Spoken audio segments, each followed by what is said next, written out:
بسم اللہ الرحمن الرحیم۔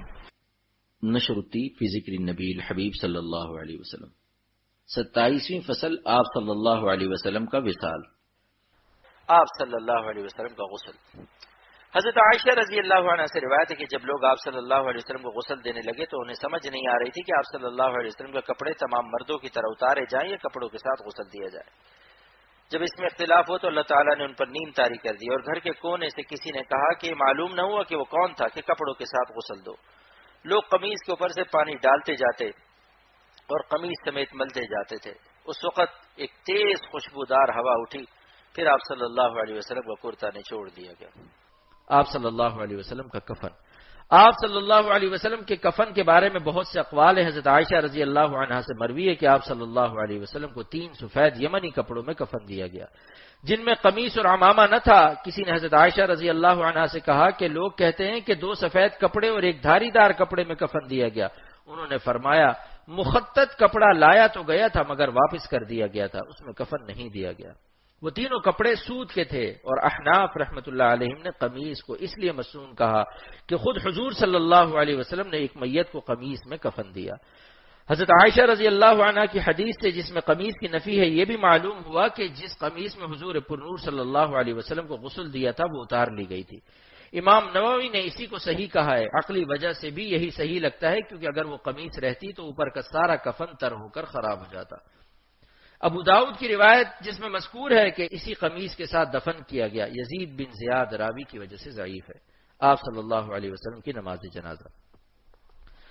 حضرت ابن عباس رضی اللہ عنہما سے روایت ہے کہ آپ صلی اللہ علیہ وسلم کا جنازہ تیار کر کے گھر میں گیا تو پہلے مردوں نے جماعت در جماعت نماز ادا کی، پھر عورتیں آئیں، پھر بچے آئے اور انہوں نے نماز جنازہ ادا کی۔ اس نماز میں کوئی امام نہیں بنا۔ آپ صلی اللہ علیہ وسلم کی تدفین۔ پھر یہ بحث شروع ہوئی کہ آپ صلی اللہ علیہ وسلم کو کہاں دفن کیا جائے، تو حضرت ابو بکر رضی اللہ عنہ نے فرمایا میں نے رسول اللہ صلی اللہ علیہ وسلم سے سنا ہے کہ اللہ تعالیٰ انبیاء کی روح اسی جگہ قبض کرتے ہیں جہاں انبیاء دفن ہونا پسند کرتے ہیں۔ آپ صلی اللہ علیہ وسلم کو اس جگہ دفن کرو جہاں آپ صلی اللہ علیہ وسلم کا بستر تھا۔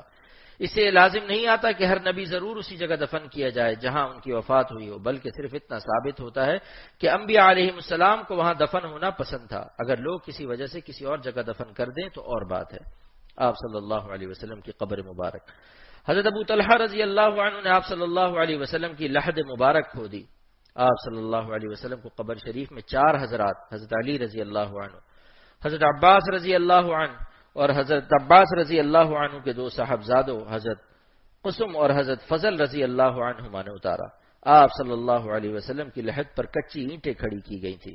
حضرت شقران رضی اللہ عنہ نے جو آپ صلی اللہ علیہ وسلم کے آزاد کیے ہوئے غلام تھے، اپنی رائے سے نجران کا بنا ہوا کھیس جس کو آپ صلی اللہ علیہ وسلم اوڑا کرتے تھے قبر شریف میں بچھا دیا تھا، مگر ابن عبد البر نے نقل کیا وہ پھر نکال دیا گیا تھا۔